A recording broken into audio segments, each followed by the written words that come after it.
Welcome back, college baseball fans. We've got another terrific show here for you, presented by Just Baseball Media here on the College Baseball Show. Another one of our pieces of the Coach's Corner. Super pumped to have Coach Dan Fitzgerald on today from Kansas. How we doing, Coach? I'm great. Thanks for having me on, guys. I'm fired up for this. Yeah, excited here. Jared and I got you on. We're going to talk about some baseball stuff, but man, it's an exciting time to be a baseball coach and going into the college baseball season. We know fall ball's coming to an end here, Coach. Tell us a little bit about just your background, about how you got to this position and what you've been doing here at Kansas baseball. Yeah, it's been an awesome ride and kind of a crazy road to get here. I think like everyone who plays the game, you have that dream of you don't really think about coaching until you get told you can't play anymore, and that comes sooner than later for some of us. And kind of got towards the end of playing, and realized that it was very much coming to an end, and honestly didn't have a fantastic college baseball career by any means, and didn't have the greatest taste in my mouth for college baseball, but I knew I wanted to coach. And so I remember I went and talked to my high school football coach and asked if I could coach with him that next fall. And he's like, yeah, you can, but why don't you coach baseball? And I remember telling him, well, I don't really like baseball. So I think I probably need to do something else. And he said, you'll love coaching it. He's like, there's a separation time between playing and coaching. And I had 4 outstanding, really 5 if you include my American Legion coach, just a great high school hockey coach, 2 great high school football coaches, and a Legion coach and a high school baseball coach that were really influential on me, and then a dad that coached me the whole way up. And so I was surrounded by great coaches and felt that leaning, and just kind of jumped into it. And then like a lot of guys, just tried to figure it out and paid my dues, and was at University of Iowa as a volunteer. And then I went to the Minnesota Twins and worked in the front office as an intern and went to scout school. And that was back, I'm so old, that's back when the Twins and Expos were in the midst of contraction talks. And so at that point, I didn't think the scouting thing was really my deal. And that's kind of the road I was headed down, because I loved being on the field too much. And so I took a job at North Iowa Area Community College with Todd Rima, Hall of Fame junior college coach who's still killing it at Kirkwood, and was with him. And then from there I was up in the Alaskan League and the Northwoods League in the summers, and ended up at Flagler College down in St. Augustine, Florida, again with another Hall of Fame coach and Dave Barnett, and was there for 2 years, and then ended up at DMAC as an assistant to Travis Wyckoff. And after a year, Travis went to DBU, and all of a sudden I went from, just trying to have enough money to eat. And my mom always, I have unbelievable parents.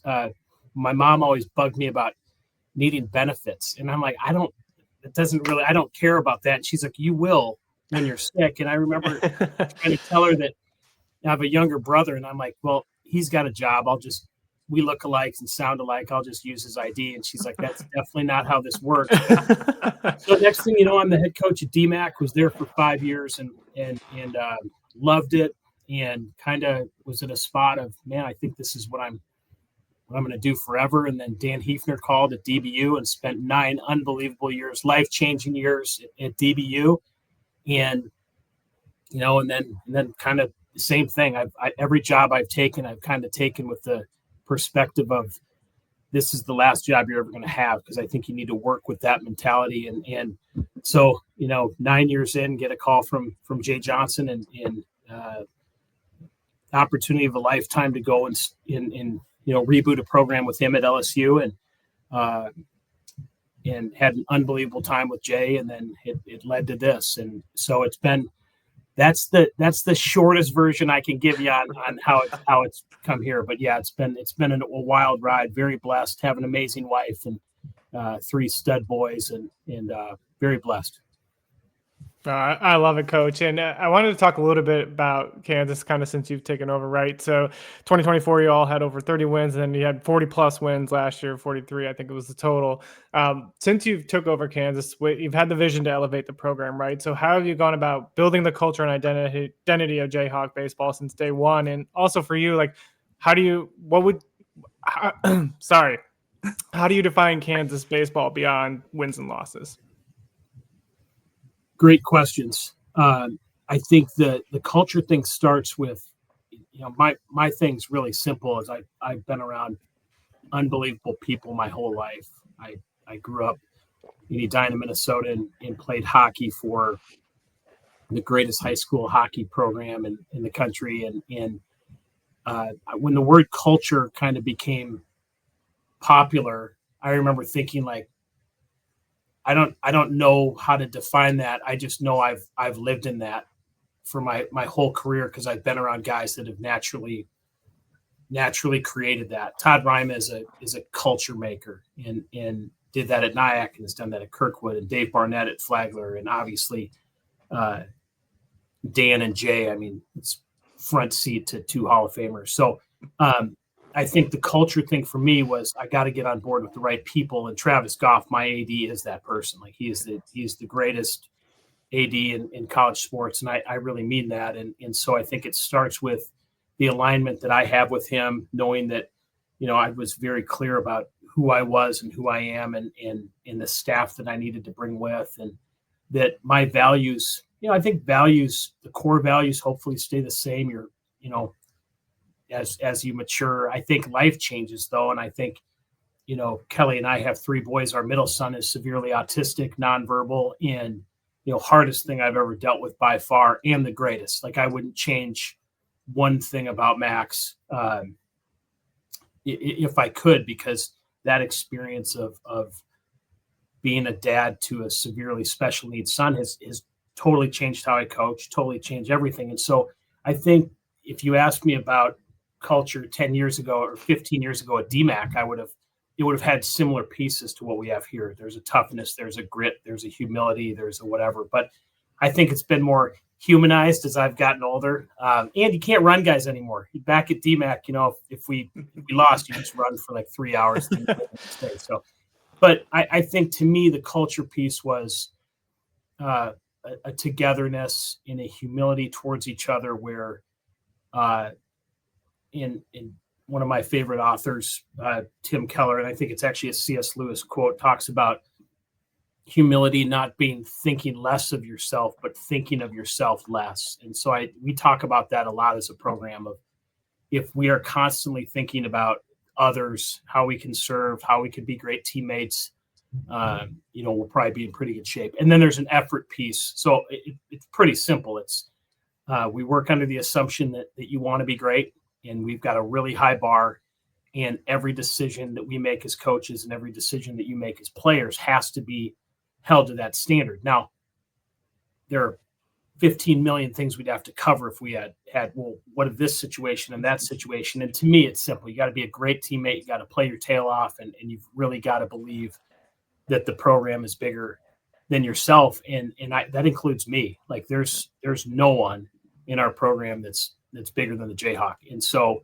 but the cool thing is culturally, like that's what Bill Self would say. Mm-hmm. That's what Lance Leipold would say. Like that's just who we are at Kansas. So I think it was a really awesome fit in that regard. And Jared, I can't remember the second half of your question.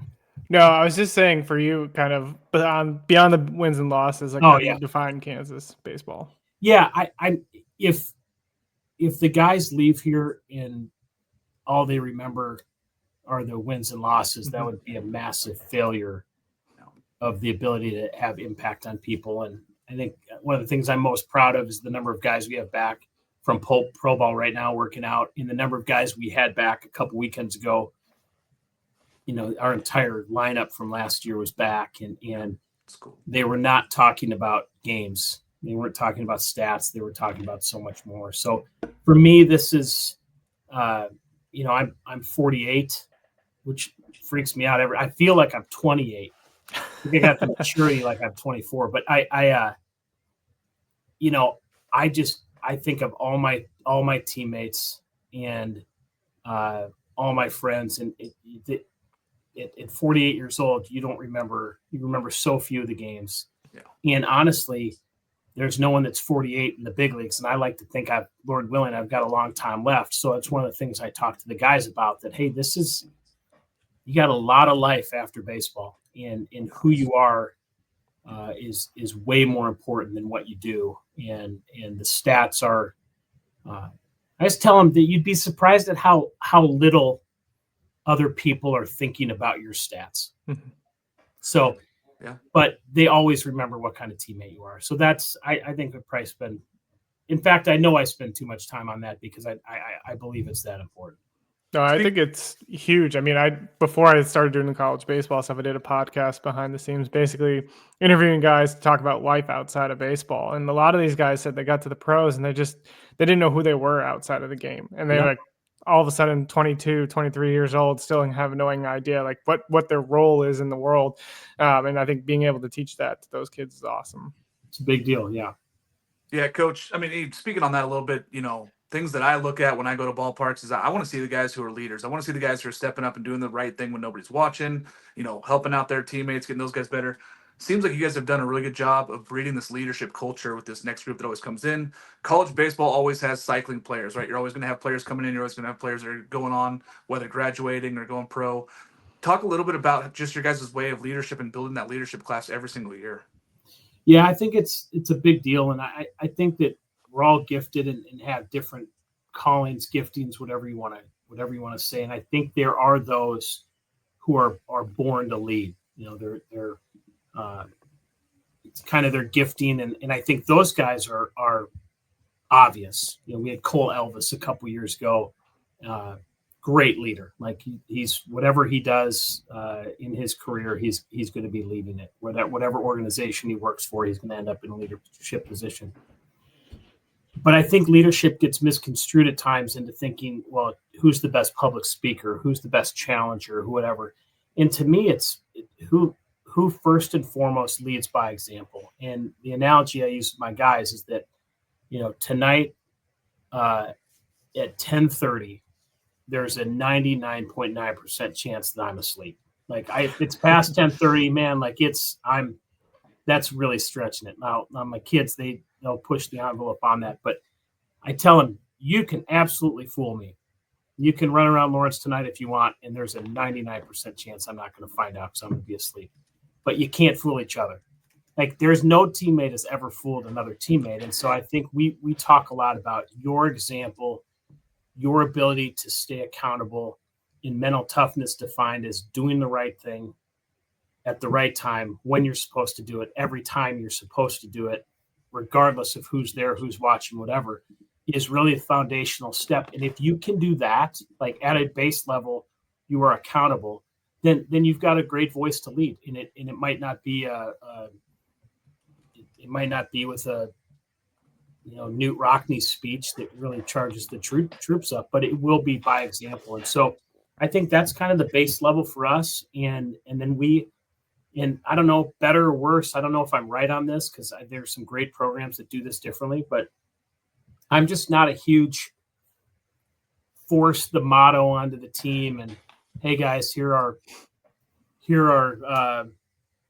Big 12 challenge shirts, and we're going to do and there are some unbelievable programs that do that, and it very much fits who the coaches are. I'm terrible at that stuff. Like I'm tragically, Dan Heefner is one of the most creative people ever. Like he first of all, he like invented connection and all these amazing hitting things, but not only that, but like named them all. So like you go to DB practice and it's, hey, let's do so let's do this, and it names all the drills. I'm terrible at coming up with that stuff, but I also know that about myself. And so I think I try to use that as a strength to say, you guys are going to decide who you are as a team. Here are the bumpers and here are the guardrails that you cannot operate outside of, but you're going to define who we are. You're going to figure out what kind of team we're going to be. And then we try to put the guardrail. And I think a lot of it starts in recruiting of, have we done our homework to bring in the right guys so they're like-minded, care about the right things, and therefore create the opportunity where the leaders can kind of rise to the top. So I think we've recruited well, and I think we've freed them up to they don't have to talk a certain way in front of us, if that makes sense. Like we let them become who they want to become. No, I love that. And Coach, you talked about kind of bringing in the right guys, and you have quite a few good returners coming this year, Brady Ballinger and a bunch of others. How have things look this fall? I know you all just wrapped up fall practice, but what are some of your expectations going into the 2026 season? Yeah, we had a great fall. I think we accomplished a lot. I think the trick of the fall is, I was actually talking to my wife about this the other night, that as an assistant coach, I was just grinding recruiting, and I'd come back and watch the team, and it was fun to watch our guys and fun to see how they developed. And if our hitters hit 5 home runs in a day, you'd be like, no, it's good. The pitchers need to figure it out. And if our pitchers punched everyone out, then you're like, good, the hitters need to figure it out.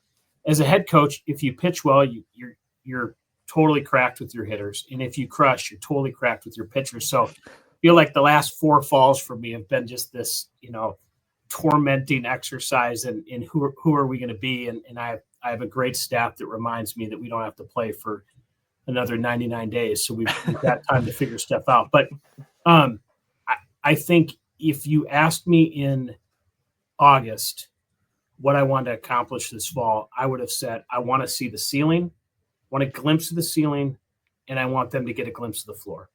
Because I think it's so easy to walk out of the fall and be like, oh, it's unbelievable. And man, I'm a couple adjustments away from winning the Golden Spikes Award. And in reality, you're a couple at bats away from not playing for 3 months either. And so we saw both. I think guys, we talk in baseball, like a tormenting sport. Like if you're not dealing with adversity right now, wait like 6 minutes. You will be. And yeah, you will be. And so I think we got to see guys get really hot and play well. We got to see guys struggle. And we got to see guys do both. And so I think we had glimpses of who we can become. And we also got glimpses of, hey, we got to have our stuff together. Because this league, man, this league will eat your soul if you let it. And if you're not process driven and in the moment of treat every pitch as its own life, and it can spiral. So it was a great fall. It's not over. We ended the team segment, but now to me, this is the most important 4 weeks really of the fall, where we can take the collection of information and say, here's where we're good, here's where we're broken. Let's really capitalize on what we're good, and then look at where we're broken and see what we need to do to fix it. Is it personnel? Is it tweaks on the coaching end? Is it a culture thing? And so to me, I love the next 4 weeks. It's a great time of year. Absolutely. Coach, getting to play at home in front of that crowd that just went bananas this year. I mean, there's no way to say it differently. That crowd went way bigger. I know when you guys had the $1 hot dog, the first $1 hot dog night, I bought 100 hot dogs for the fans. I was like, get out, go support college baseball. I love that we're seeing such a huge grose in this game with the fans. We appreciate that. It was nuts. It was absolutely bonkers. And it was crazy how it was a combination of a bunch of things. One, I think we've got really likable guys. Yeah. And very, Brady Ballinger is awesome. Dario Lasoria is awesome. Dom Vagley is an awesome human. And we had a bunch of characters last year, Jackson Howey, and we played hard, had an edge of toughness, and we were winning games. So we come home and we open the year on a Thursday night. Our first home opener was Omaha. And we blow a lead late. We're down like 8-6 or something going into the 9th. And our guys were like, cool as can be. Like, this is going to be so great. A walk-off win in our home opener. And I just remember thinking, like, you guys are killing me. Like, I appreciate the confidence, but like, this is a real game. Like, this is not a little fall get together. And we go, 2-run shot and to tie it. And all of a sudden there's like liquid on the side of my face. And I'm like, and I look over my Will and Ben are in the dugout with me, and they're like, they got stuff on their helmet. And I'm like, this is beer. Like, beer showered the dugout. And then we go bases loaded, nobody out, and Soria's up, and he worked it to a great count, and he hit a ball off a Naismith drive. I mean, he hit it 1,000 feet. And then the fans came down the field. It's the first time I've seen the field stormed. And so you walk out of that night. Well, first of all, I told the boys, like, hey, you got to take your uniforms off, and like, we can't drive home right now and walk in the house and, like, covered in beer. Like, that's a tough explanation to an officer when you get pulled over while you're 12-year-old kid is covered in beer. But so that's Thursday night, and you kind of think, oh, that was fun, a couple fraternities to get together. Well, Friday night they come back and it's doubled, and they had called their buddies, and it just spiraled from there, and it was so fun, and I think it was such a great interaction between our guys and the fans, and our guys loved it, and I think that the university did a great job of embracing it and kind of changing on the fly and opening up some standing room only. But we have definitely outgrown our stadium. We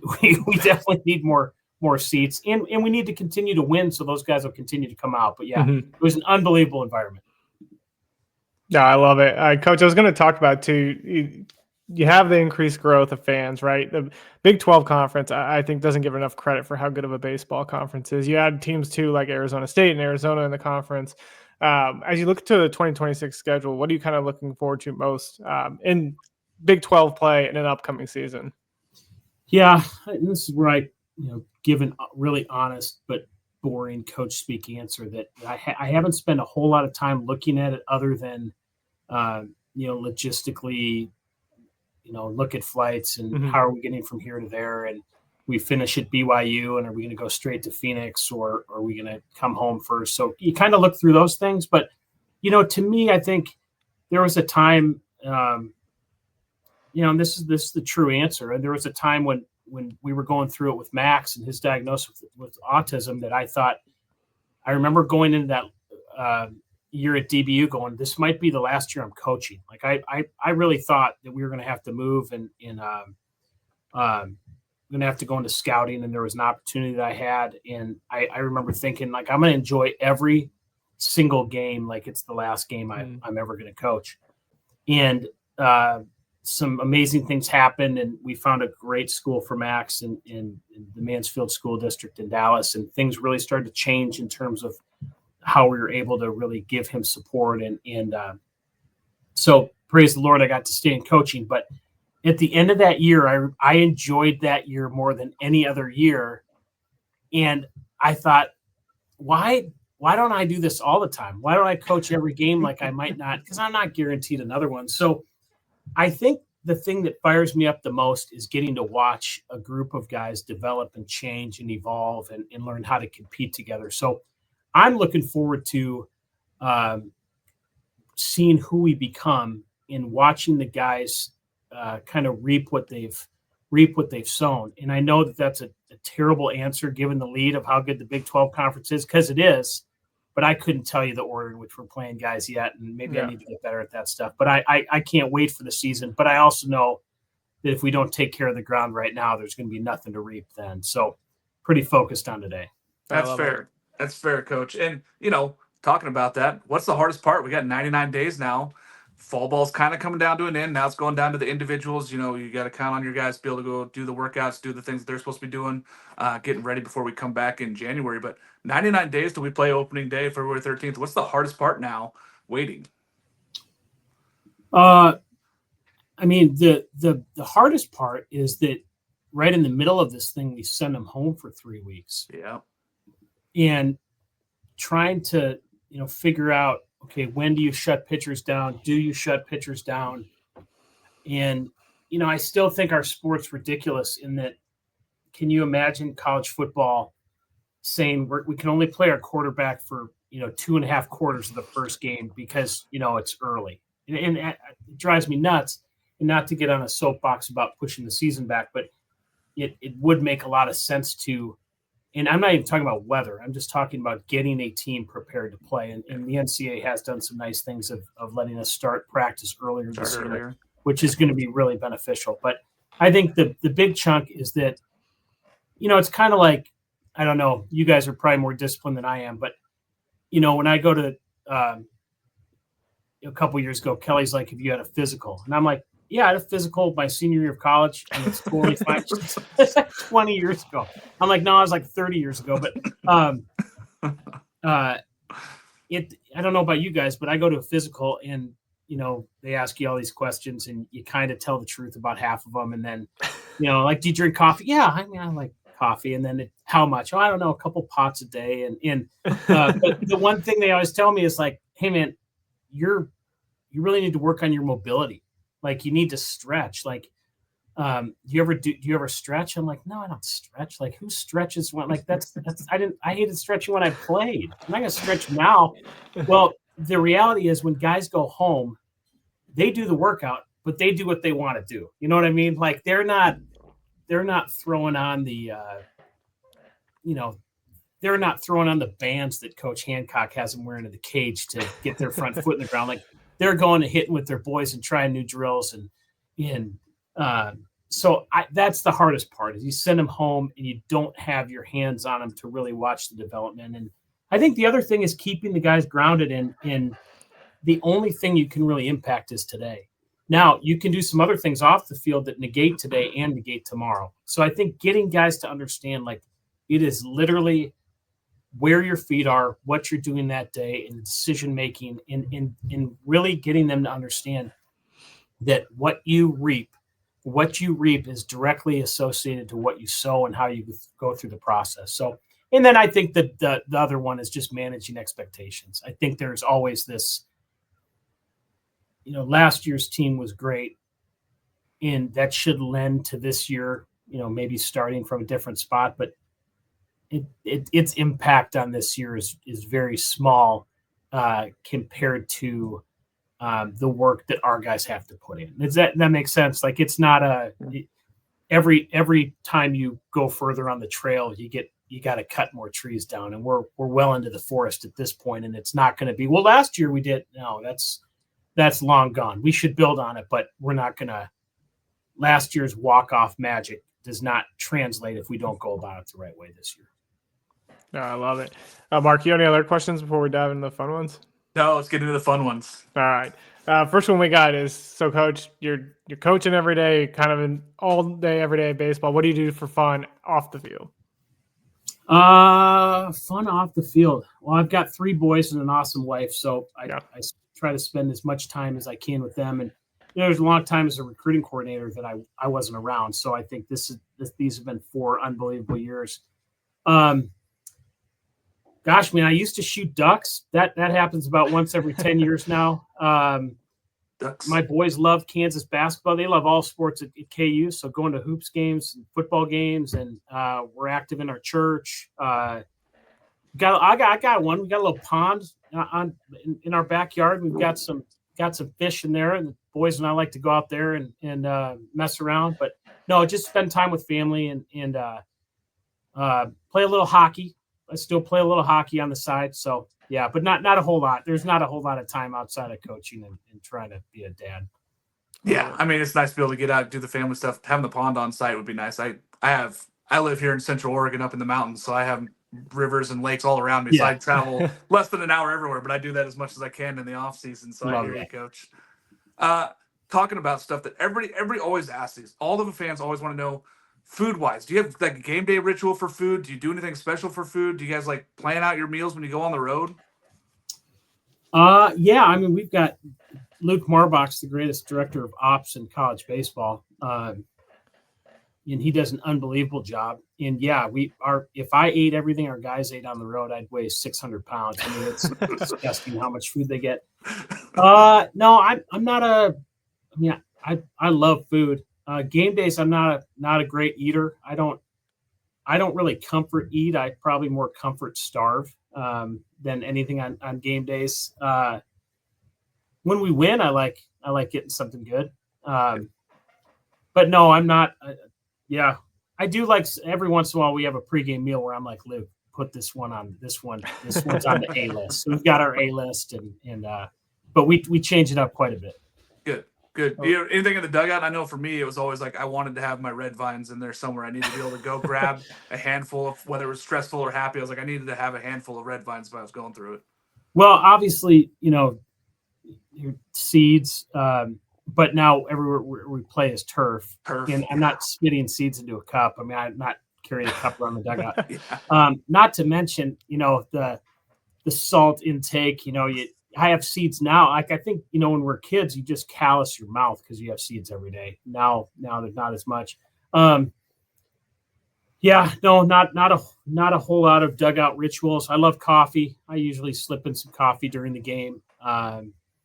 and I like smoothies. Luke hooks us up with Smoothie King at least once a week. That's kind of if I have a go. I've noticed he doesn't ask me much anymore because I always say Smoothie King.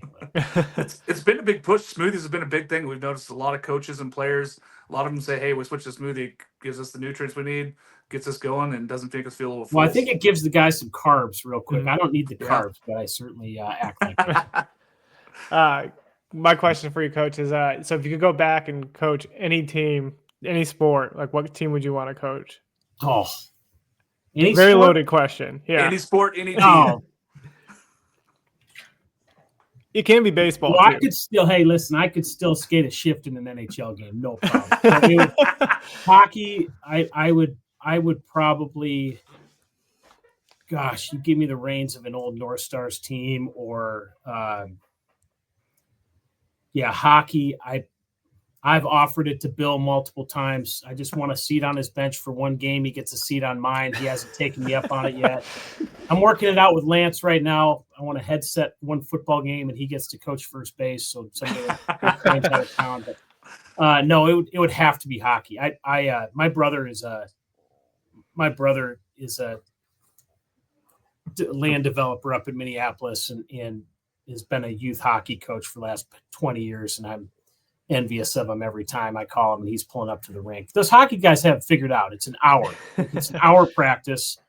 It starts on time. It ends on time. It's indoors. People say it's cold, but you prepare for it indoors. There's no wind, and hockey's a great sport. So it would have to be hockey. It would have to be North Stars in one of those early 90s. Yeah, it would have to be. They made a Stanley Cup run early 90s. It would have to be around there. I tell people all the time, Coach. They're like, "Oh, you're a college baseball guy. You love going." I'm like, I'm telling you right now, the best game live is go to an NHL. Go to an NHL game. Get as close as you can to the ice. It's insane to see those athletes on skates. It's crazy. Yeah, I know I'm not supposed to say it, but because I'm a baseball coach, I love hockey. If there's a hockey game on TV now I watched every pitch of the World Series. We could spend a whole year talking that one, but. Yeah, hockey's the greatest. Watching hockey live is amazing. Definitely my guilty pleasure. Not gonna lie, I love it. If it wasn't baseball, Coach, what would it have been? What would your life be? If you did something other than baseball, Coach. Kind of when I was figuring out what to do, I was working at a church in college, and I thought the ministry route was maybe in the cards. The teaching coaching combo was there, the high school hockey thing, high school football. About 10 years ago, I was sitting in a duck blind in North Dakota, and I was talking to the guy next to me, the guy that we were out with, and he was talking how they follow the mallard migration, north and south. And I had a kind of midlife crisis of, man, this would be the greatest job in the world, duck hunting every morning. But no, it probably would have been on the ministry side and coaching in some form of high school. I now bucket list: Jason Bourne, FBI, no question. that was kind of back in the cards too. But I think baseball pulled me away from that. Yeah, we had Skylar Mead. He went Storm Chaser. So there is nothing about that surprises me. Yeah, of course he said Storm Chaser. Yeah, I love that. It was like Storm Chaser, lawyer, and actor. And I was like, I can see that. I can see Skylar doing all three of those. I don't have any other questions. Mark, you got any on your end? No, man. Just excited for the season to come up here. Can't wait for that ballpark to fill back up. I hope they bring back dollar dogs. I'll be donating more money to get more fans out there. I thought it was terrific last year, Coach. Well, we'll definitely take you up on it. I know I know our students really appreciated it, and I know that they'll be asking again. They asked. Coin's gotten pretty tight with those guys, and some of the things they ask for, we certainly cannot give them.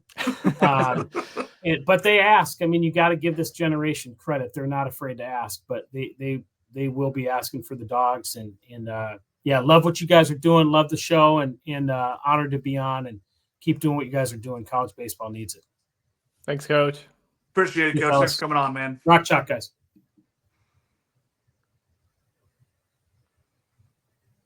Oh, it's like taking forever to end.